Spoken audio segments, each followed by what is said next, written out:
Para sa hindi pa nakakaalam, ito pala ang kasaysayan ni Mario Barrios.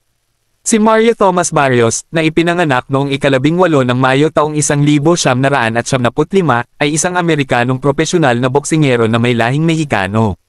Siya ay kasalukuyang may hawak ng World Boxing Council (WBC) Welterweight Championship mula pa noong 2024. Dati, hawak niya ang World Boxing Association (WBA) regular version super lightweight title mula 2019 hanggang 2021. Nagsimula si Barrios ng kanyang propesyonal na karera noong 2013. Noong ika-28 ng Setyembre taong 2019, nagtagumpay si Barrios laban kay Bader Akhmedov sa pamamagitan ng unanimous decision upang makuha ang bakanteng WBA regular super lightweight title. Ang desisyon ay itinuturing na kontrobersyal ng maraming mga eksperto at tagamasid. Noong ika-31 ng Oktubre taong 2020, ipinagtanggol ni Barrios ang kanyang WBA regular title sa